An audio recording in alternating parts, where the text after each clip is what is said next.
कल 12 जुलाई को 1500 पीजीटी शिक्षकों को नियुक्ति पत्र देंगे सीएम हेमंत। प्रभात तारा मैदान में होगा कार्यक्रम।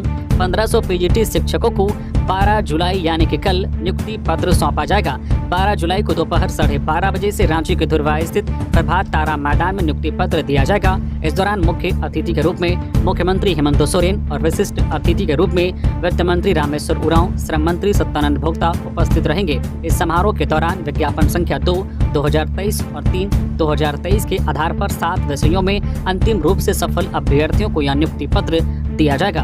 बता दें कि राज्य में वर्ष 2022 में 3120 +2 शिक्षकों की नियुक्ति प्रक्रिया शुरू की गई थी। इसमें से प्रथम चरण में लगभग 1000 शिक्षकों को इस वर्ष मार्च में नियुक्ति पत्र दिया गया था। झारखंड के नवचयनित शिक्षकों के प्रमाण पत्रों की जांच की प्रक्रिया पूरी हो गई है। शुक्रवार को गणित, इतिहास, हिंदी, अर्थशास्त्र, संस्कृत, अंग्रेजी व वाणिज्य विषयों के शिक्षकों को नियुक्ति पत्र दिया जाएगा।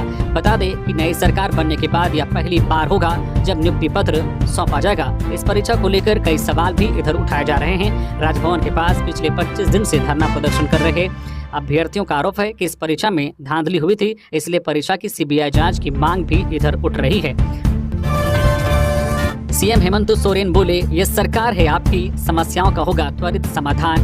मुख्यमंत्री हेमंत सोरेन से बुधवार को लोगों ने मुलाकात की और उन्हें अपनी समस्याओं से अवगत कराया। सीएम ने कहा कि यह आपकी सरकार है, जनता के हित में हमारी सरकार पूरी संवेदनशीलता के साथ लगातार काम करती आ रही है। उन्होंने लोगों को भरोसा दिलाया है कि आपकी समस्याओं का त्वरित समाधान किया जाएगा। इस अवसर पर लोगों ने हेमंत सोरेन को मुख्यमंत्री का दायित्व संभालने पर बधाई दी है। सीएम हेमंत सोरेन ने उनकी आवाज पर फरियादियों ने मुलाकात की और अपनी समस्याएं उनके समक्ष रखी। फरियादियों में महिला, पुरुष व बुजुर्ग शामिल थे। रांची के विभिन्न स्थानों से लोग अपनी समस्याओं को लेकर पहुंचे थे। मुख्यमंत्री ने उनकी बातें सुनी और भरोसा दिलाया है कि झारखंड में आपकी सरकार है, आपकी समस्याओं का त्वरित समाधान किया जाएगा। झारखंड के चांडिल में आसमान से बरसी मौत, वज्रपात की चपेट में आकर 3 ने तोड़ा दम, 3 लोग झुलसे।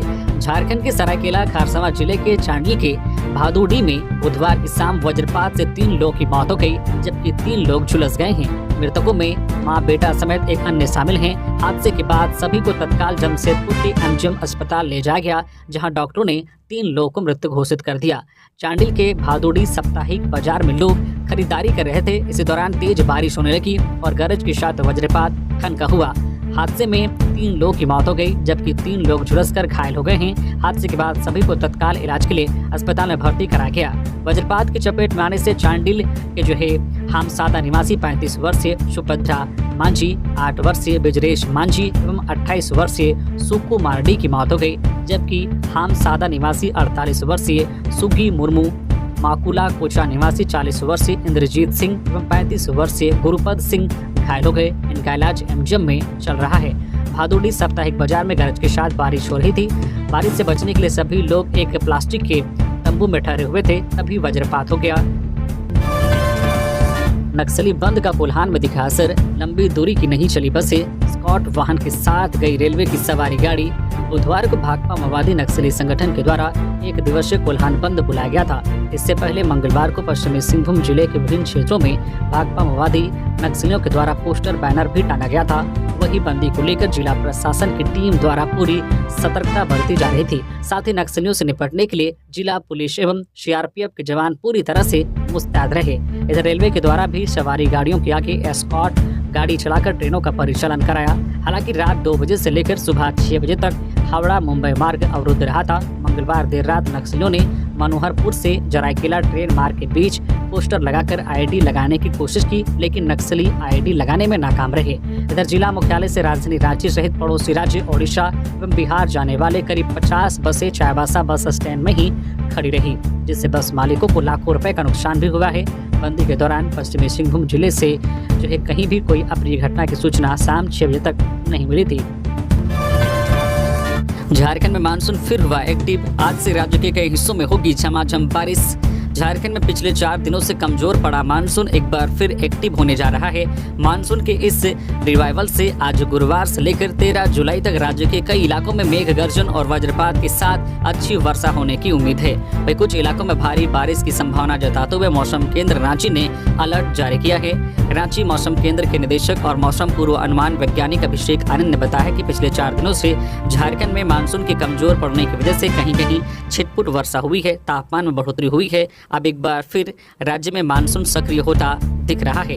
रांची मौसम केंद्र के निदेशक अभिषेक आनंद ने बताया है कि राज्य में मानसून रिवाइवल के लिए सभी परिस्थितियां अनुकूल है। उत्तर पूर्वी उत्तर प्रदेश से नॉर्थ ईस्ट के राज्य तक बने टर्फ लाइन और जैसलमेर से डाल्टनगंज होते हुए पुरलिया जाते जो है मानसूनी टर्फ लाइन मानसूनी हवाओं में तेजी की वजह से राज्य में गुरुवार से मानसूनी गतिविधियां तेज होने की संभावना जताई जा रही है। मौसम केंद्र रांची के अनुसार आज 11 जुलाई को राज्य के कई स्थानों पर और 12 और 13 जुलाई को राज्य में सभी स्थानों पर हल्के से मध्यम दर्जे की वर्षा हो सकती है, जबकि कई क्षेत्रों में भारी बारिश की चेतावनी भी दी गई है।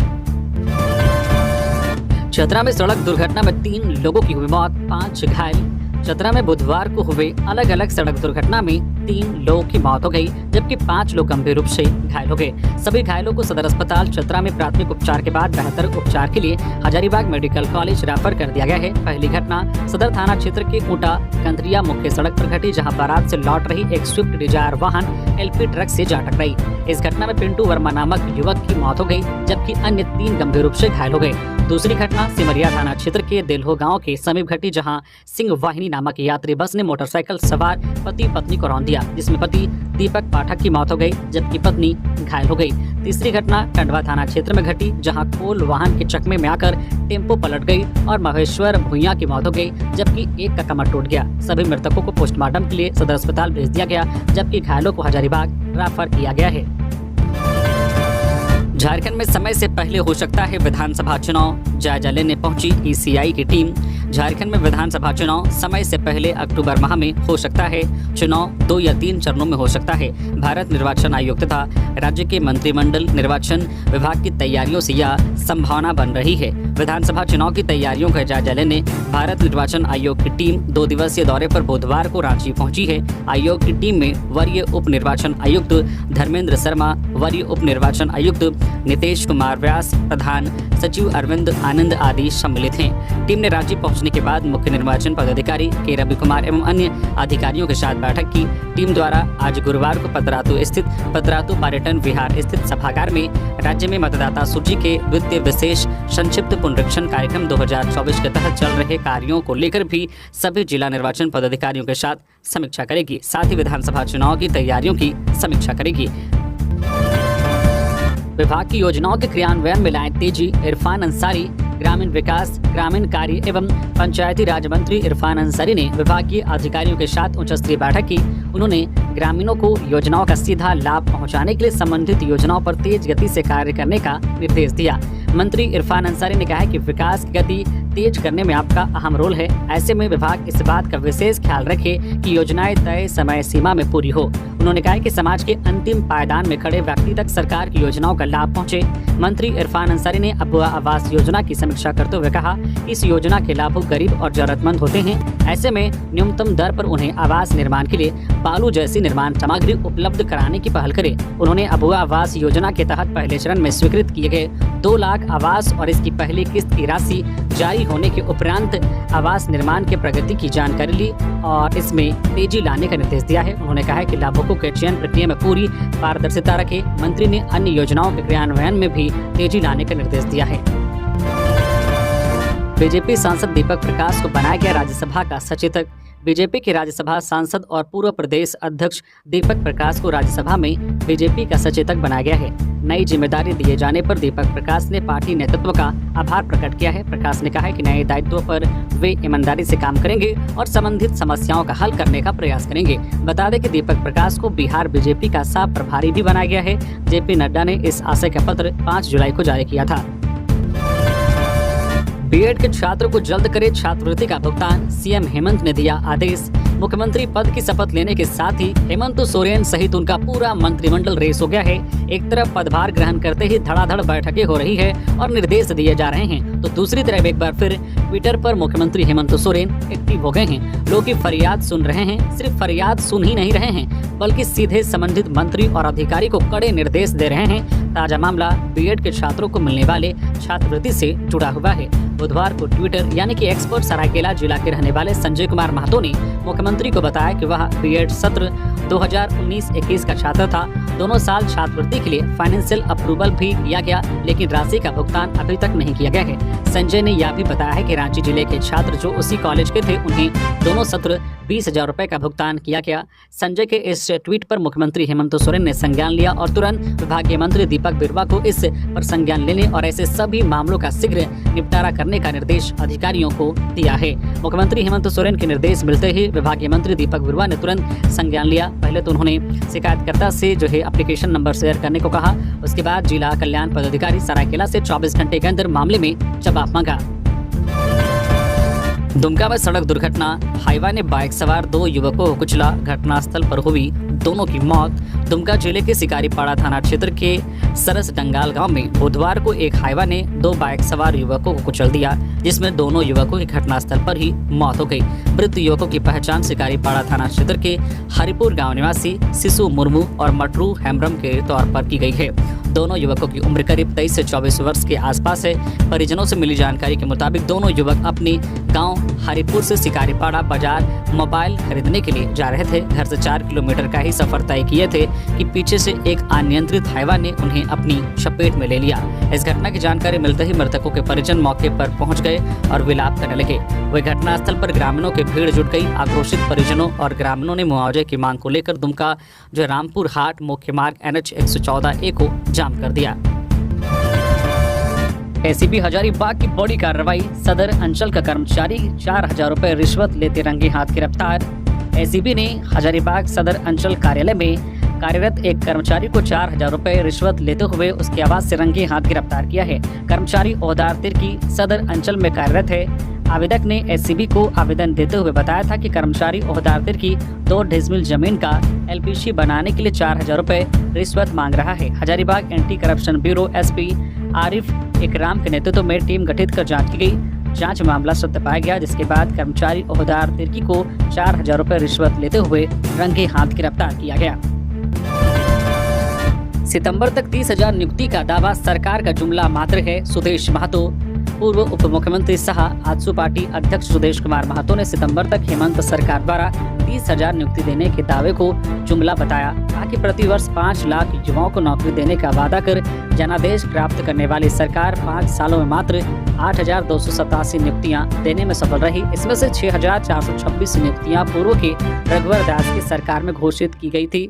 5 वर्ष का कार्यकाल पूर्ण कर आज चुनाव निकट आता देख सरकार द्वारा सितंबर तक 30,000 नियुक्ति के लिए विज्ञापन छापना युवाओं को छलने के लिए एक और जुमला मात्र है। सुदेश ने कहा कि पिछले महीने पूर्व मुख्यमंत्री चंपई सोरेन ने 40,000 नौकरियां देने की बात कही थी। कुर्सी बदलते ही कुछ ही दिनों में 10,000 नौकरियां गायब हो गई। ये सरकार की युवाओं के प्रति संवेदनहीनता का एक और काला अध्याय है। उन्होंने कहा है कि सरकार नियुक्ति के नाम पर युवाओं की भावनाओं के साथ उनके भविष्य भी खिलवाड़ कर रही है। परीक्षा प्रक्रिया को पूरा करने के लिए समय चाहिए, जो इस सरकार के पास अब नहीं है। नई नियुक्ति की घोषणा करने से पहले सरकार को वैसे युवा जो अपनी पोस्टिंग और नियुक्ति पत्र के लिए सड़कों पर हैं, उनकी मांगों को पूरा करना चाहिए। करंट लगने से अलग अलग घटनाओं में युवती की मौत, 2 अन्य झुलसे। पलामू के हुसैनाबाद थाना क्षेत्र के एकोनी गांव निवासी राजकुमार राम की 22 वर्षीय पुत्री गीतांजलि कुमारी की मौत घर में करंट लगने से हो गई, जबकि गीतांजलि का भाई रविरंजन कुमार बेहोश हो गया। रविरंजन कुमार का उपचार किया जा रहा है। घटना बुधवार को अहल सुबह की बताई जा रही है। वहीं हुसैनाबाद शहर में किराए पर रह रहे मदन नेपाली को भी करंट लगा है। करंट उस समय लगा जब वे तार पर कपड़ा डाल रहे थे। फिलहाल उनकी स्थिति गंभीर बताई जा रही है। डीपी ज्वेलर्स लूटकांड, जेवर दुकानदार ने एसएसपी को तलवार देकर किया सम्मान, पुलिस ने दिया सुरक्षा का भरोसा। राजधानी रांची के डीपी ज्वेलर्स में हुए लूटकांड का खुलासा होने के बाद जेवर कारोबारी बेहद खुश हैं। बुधवार को रांची के जेवर कारोबारियों ने रांची एसएसपी चंदन कुमार सिन्हा का शुक्रिया अदा करते हुए उन्हें सम्मान स्वरूप तलवार भेंट की। रांची के बिरसा चौक स्थित डीपी ज्वेलर्स में लूट की वारदात को अंजाम देने वाले 8 अपराधी अगर गिरफ्तार नहीं किए जाते तो वे और कई जेवर दुकानदारों को अपना निशाना बनाते, लेकिन रांची एसएसपी की टीम ने दिन रात मेहनत कर लूट में शामिल 8 लुटेरों को गिरफ्तार कर लिया। रांची पुलिस के इस कामयाबी को लेकर स्वर्ण व्यवसायी संघ ने रांची एसएसपी चंदन कुमार सिन्हा और सिटी एसपी राजकुमार मेहता को धन्यवाद दिया और उन्हें तलवार देकर सम्मानित किया।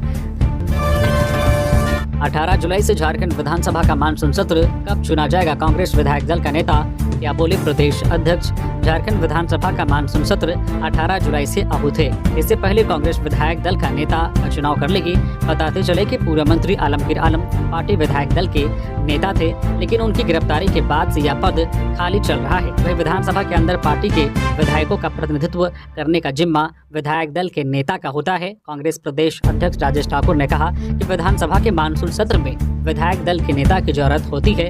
कांग्रेस प्रदेश अध्यक्ष राजेश ठाकुर ने कहा कि विधानसभा के मानसून सत्र में विधायक दल के नेता की जरूरत होगी। 13 जुलाई को हमारी कोर कमेटी की बैठक होनी है। उस बैठक में विधायक दल के नेता के नाम पर चर्चा होगी और आलाकमान को सूचित कर निर्णय लिया जाएगा। मंत्री हफीजुल हसन अंसारी ने किया पदभार ग्रहण, अधिकारियों को दिए ये निर्देश। प्रोजेक्ट भवन रांची में मंत्री हफीजुल हसन अंसारी साहब ने बुधवार को नगर विकास एवं आवास विभाग में पदभार ग्रहण किया। मौके पर हसन ने कहा, मुख्यमंत्री ने जो जिम्मेदारी मुझे सौंपी है उसे पूरे निष्ठापूर्ण के साथ निर्वहन करूंगा। कहा, राज्यवासियों की सेवा करना ही मेरी प्राथमिकता है। मंत्री ने पदभार ग्रहण करने के पश्चात मंत्रालय में अधिकारियों के साथ बैठक कर राज्य में योजनाओं की समीक्षा की। योजनाओं को तेजी से जन जन तक पहुंचाने का अधिकारियों को दिशा निर्देश दिया। विधानसभा में 5 लाख नौकरी का वादा कर मुकरे सीएम हेमंत, युवा देंगे जवाब, बाबूलाल मरांडी। बाबूलाल मरांडी ने बोकारो विधानसभा स्तरीय कार्यकर्ता सम्मेलन और विजय संकल्प सभा को संबोधित किया। बाबूलाल मरांडी ने कहा कि पार्टी का हर कार्यकर्ता पूरे 365 दिन साधना और संघर्ष करता है। असली लड़ाई बूथ पर ही होती है, कार्यकर्ता ही बूथों में जूझता है। उन्होंने कहा, लोकसभा चुनाव में विपक्ष ने एनडीए के खिलाफ दुष्प्रचार की सीमा पार कर दी थी। संविधान बदलने और आरक्षण खत्म करने जैसी बातें कही गई। हालांकि कार्यकर्ताओं की मेहनत और जनता के आशीर्वाद से तीसरी बार मोदी सरकार बनाने का संकल्प पूरा हुआ। उन्होंने कहा कि नरेंद्र मोदी आजाद भारत में लगातार तीसरी बार प्रधानमंत्री बनने वाले गैर कांग्रेसी नेता हैं। बाबूलाल मरांडी ने कहा कि कांग्रेस और इंडिया एयरलाइंस के नेता इस बात को पचा नहीं पा रहे हैं कि कांग्रेस के युवा राज्य इस बात को समझ नहीं पा रहे हैं कि आखिर कैसे एक गरीब चाय वाले का बेटा भारत जैसे विशाल देश का तीसरी बार लगातार प्रधानमंत्री बन गया। गिरिडीह में शादी की खुशियां मातम में बदली, पहले उठी बहन की डोली, फिर उठी भाई की अर्थी।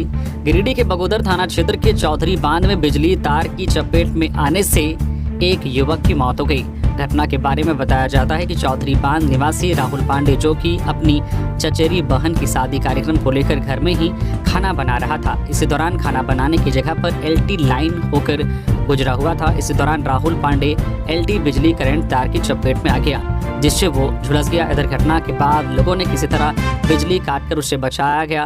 करंट से झुलसे युवक को आनन फानन में इलाज के लिए बाहर ले जाया जा रहा था, तभी उसकी मौत हो गई। बता दें कि युवक शादीशुदा था और अपने पीछे पत्नी और 2 बच्चे समेत जो हंसता खेलता परिवार छोड़ गया है। इधर इस घटना के संबंध में बताया जाता है कि जिस युवक बिजली करंट की चपेट में आने से मौत हुई है, उस घर के बगल अपनी चचेरी बहन की शादी बुधवार की रात को होना था, जिसे लेकर जमुई से बारात आनी थी। लेकिन मंगलवार की रात करंट की चपेट में आने से युवक की मौत हो गई और शादी का माहौल की खुशियां मातम में बदल गई। वही बहन की शादी ना रुके, इसे लेकर लोगों की सहमति से युवक का घर में ही अर्थी रखकर बहन की शादी कराकर गमगीन माहौल में ही दुल्हन को विदा किया गया। लड़की की शादी के लिए जमुई से आए दूल्हा पक्ष ने विवाह की रस्म को पूरी करने के बाद गमगीन माहौल में ही दुल्हन को विदा करके ले गए। वहीं एक और लड़की की डोली उठने के कुछ घंटों बाद चचेरे भाई मृतक राहुल पांडे की अर्थी उठी। इधर घटना से पूरा माहौल मातम में बदला हुआ था। आम लोगों तक योजना का लाभ पहुंचाना लक्ष्य, कल्याण मंत्री दीपक बिरुवा और सांसद जोबा मांझी ने किया लाभुकों के बीच परिसंपत्ति का वितरण। पश्चिमी सिंहभूम में बुधवार को झारखंड कल्याण विभाग द्वारा आयोजित उन्नति का पहिया कार्यक्रम के तहत परिसंपत्ति वितरण किया गया। कोल्हान यूनिवर्सिटी सभागार में आयोजित समारोह में मंत्री दीपक बिरुवा, सांसद जोबा मांझी, विधायक सुखराम उरांव और विधायक जो है निरल पूर्ति ने कार्यक्रम का उद्घाटन किया। मौके पर मंत्री और विधायकों के हाथों लाभुकों को परिसंपत्ति वितरण किया गया, जिसमें छात्राओं को सावित्रीबाई फुले योजना, किसानों को बिरसा हरित ग्राम योजना, बिरसा सिंचाई कुआं योजना, मुख्यमंत्री रोजगार सृजन योजना समेत अन्य योजनाओं का लाभ दिया गया। समारोह को संबोधित करते हुए मंत्री दीपक बिरुवा और सांसद जुबा मांझी ने कहा कि राज्य सरकार द्वारा जन कल्याणकारी योजनाएं लागू की जा रही है और उसे लोगों तक पहुंचाने का काम किया जा रहा है।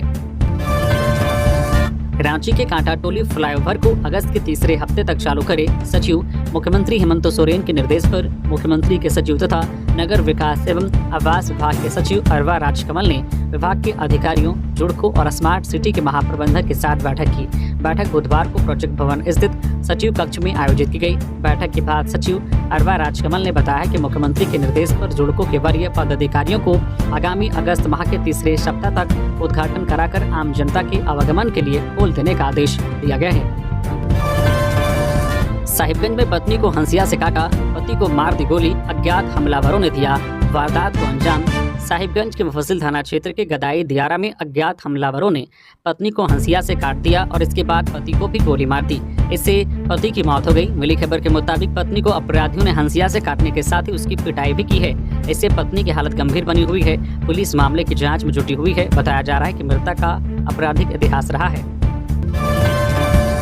पलामू में युवक को पहले पिलाई शराब, फिर सिर में मारी गोली, पत्थर से चेहरा कुचलकर की हत्या।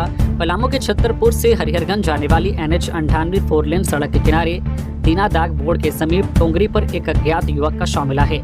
पुलिस ने शव को अपने कब्जे में कर लिया है और शव को थाना ले आई है। प्रत्यक्षदर्शियों ने बताया कि जिस जगह पर शव मिला है वह जगह बिल्कुल सुनसान है। अपराधी युवक की कनपट्टी में गोली मारकर हत्या करने के बाद उसके चेहरे पर बड़े पत्थर से मारकर कुचल दिया है। पत्थर से कुचले जाने से युवक का चेहरा खून से लथपथ हो चुका है, जिससे उसकी पहचान करने में दिक्कत हो रही है। मृतक की उम्र लगभग 35 वर्ष होगी और उसने काला रंग का पैंट और हल्की हरा रंग का टी-शर्ट और लाल रंग की हवाई चप्पल पहने हुए हैं। युवक के शव के पास से पुलिस को शराब की बोतल और प्लास्टिक के गिलास के अलावा 2 बड़े खून से लथपथ पत्थर मिला है, जिसे जब्त कर लिया गया है। लोहरदगा में हाथी के झुंड ने मचाया उत्पात, ट्रैक्टर को किया क्षतिग्रस्त। लोहरदगा जिले में हाथियों का आतंक थमने का नाम नहीं ले रहा है। इन दिनों भंडरा, कुड़ू, हीरो प्रखंड क्षेत्र में दल से बिछड़े इकलौते हाथी और 13 हाथी के झुंड ने उत्पात मचा रखा है। बीते रात यानी मंगलवार की रात इन जंगली हाथियों ने ग्राम ओढ़ा में कहर बरपाते हुए मकानों, बोरिंग व ट्रैक्टर को क्षतिग्रस्त कर दिया। इसके अलावा अन्य सामग्रियों को भी काफी तोड़ फोड़ किया। यहाँ पर हाथी के उत्पात से ग्रामीणों में भय बना हुआ है। ग्रामीणों ने बताया कि रात करीब 11 बजे जंगली हाथी ने भंडरा क्षेत्र के पोढ़ा बस्ती में प्रवेश किया और कई सामानों को क्षतिग्रस्त करते हुए घर पर रखे अनाजों को निवाला बनाकर चट कर दिया। साथ ही घर के अंदर रखे अन्य जरूरी सामानों को भी कुचलकर बर्बाद कर दिया। डीआईजी बिरथरे ने रांची ट्रैफिक पुलिस को दिए पब्लिक फ्रेंडली बनाने की टिप्स, कहा बेहतर प्रदर्शन करने वाले कर्मी होंगे पुरस्कृत। डीआईजी अनूप बिरथरे ने बुधवार को यातायात पुलिस कर्मियों को ट्रैफिक को जो सुगम बनाने और पब्लिक फ्रेंडली बनाने के टिप्स दिए। मिली खबर के मुताबिक बिरथरे ने इस दौरान हॉट लिप्स चौक से अरगोड़ा चौक तक के सभी पोस्ट पर यातायात में प्रतिनियुक्त पुलिस पदाधिकारियों और कर्मियों से मुलाकात की। उनको यातायात को सुगम बनाने और आम लोगों से सभ्य एवं अनुशासित व्यवहार करने के लिए किन किन बातों को ध्यान रखना चाहिए, इस बारे में बताया। इस दौरान बिरथरे के साथ पुलिस अधीक्षक यातायात रांची भी मौजूद रहे। बिरथरे ने कहा कि यातायात पोस्टों में अच्छे कार्य करने वाले यातायात पुलिस का मनोबल बढ़ाए रखने के लिए पुरस्कृत भी किया जाएगा। इसमें गाड़ी खाना चौक पर प्रतिनियुक्त हवलदार अशोक कुमार सिंह एवं किशोरगंज चौक पर प्रतिनियुक्त महिला आरक्षी सरोज कुमारी कर्ण के नाम शामिल हैं। रांची के डोरंडा स्थित काजल स्टूडियो की आड़ में टिकट कालाबाजारी करने वाला मोहम्मद इस्तेसाम अंसारी गिरफ्तार। डोरंडा स्थित काजल स्टूडियो की आड़ में टिकट कालाबाजारी करने वाले आरोपी को रांची आरपीएफ ने डोरंडा थाना पुलिस के सहयोग से गिरफ्तार किया है। आरोपी मोहम्मद इस्तेसाम अंसारी के पास से 9600 के टिकट बरामद किए गए हैं। रांची मंडल में आरपीएफ कमांडेंट पवन कुमार द्वारा रेलवे टिकटों की कालाबाजारी के खिलाफ चलाए जा रहे अभियान के क्रम में यह कार्रवाई ऑपरेशन उपलब्ध के तहत की गई है। डोरंडा स्थित काजल स्टूडियो में गुप्त सूचना पर छापेमारी के दौरान सर्च करने पर दुकानदार मोहम्मद इस्तेसाम अंसारी के पास से 9 टिकट बरामद किए गए हैं। आरोपी दुकानदार को रेलवे एक्ट की धारा 143 के तहत गिरफ्तार किया गया। धनबाद के बीसीसीएल कर्मी की मौत, नौकरी के लिए परिजनों का धरना। बीसीसीएल बरोरा क्षेत्र की एएमपी कोलियरी में पंप ऑपरेटर पद पर कार्यरत बबलू महतो की मंगलवार को सदर अस्पताल धनबाद में इलाज के दौरान मौत हो गई। वह 7 वर्षों से बीमारी के कारण स्पेशल लीव पर था। मौत के बाद परिजन नियोजन व मुआवजा की मांग को लेकर बुधवार को शव के साथ मुरैडी कोलियरी कार्यालय पहुंचे और शव को मुख्य गेट पर रखकर धरना पर बैठ गए। करीब 3 घंटे बाद यूनियन प्रतिनिधियों की पहल पर प्रबंधन ने परिजनों व यूनियन प्रतिनिधियों को वार्ता के लिए बुलाया। 1 घंटे चली वार्ता में प्रबंधन ने आश्रित को नौकरी देने का आश्वासन दिया। इसके लिए परिजनों को 2 माह के अंदर नियोजन से संबंधित सभी कागजात जमा करने को कहा। वार्ता में मृत कर्मी की पत्नी द्वारा सभी कागजात जमा किए जाने पर LCS व अन्य सभी मांगों पर सौहार्दपूर्ण विचार करने पर सहमति दी। महिला की संदिग्ध मौत, परिजनों ने लगाया दहेज के लिए हत्या का आरोप, ससुराल वालों ने बिना जानकारी दिए कर दिया अंतिम संस्कार। पलामू में संदिग्ध परिस्थितियों में एक महिला की मौत हुई है। 1 साल पहले उसकी शादी हुई थी। महिला की मौत के बाद ससुराल वालों पर हत्या का आरोप लगा है। मामला हैदरनगर थाना क्षेत्र के लोहरपुरा गांव का है। लेस्लीगंज थाना क्षेत्र के कुंदरी गांव निवासी नंददेव मेहता ने बेटी अनिता 20 वर्षीय की शादी पिछले साल 5 मई को लोहरपुरा गांव के नंदलाल मेहता के पुत्र उमेश मेहता के साथ किया था। मृतका के पिता नंददेव मेहता का कहना है कि सोमवार को उनकी बेटी को जहर देकर ससुराल वालों ने मार दिया और बिना मायके वालों को बताए रात में दाह संस्कार भी कर दिया। पंचायती राज विभाग के आउटसोर्सिंग में गड़बड़ी की शिकायत, झारखंड कॉन्ट्रैक्टर्स एसोसिएशन के सचिव ने मंत्री इरफान अंसारी से की मुलाकात। झारखंड कॉन्ट्रैक्टर्स एसोसिएशन के सचिव संदीप तिवारी ने मंत्री इरफान अंसारी से मुलाकात की।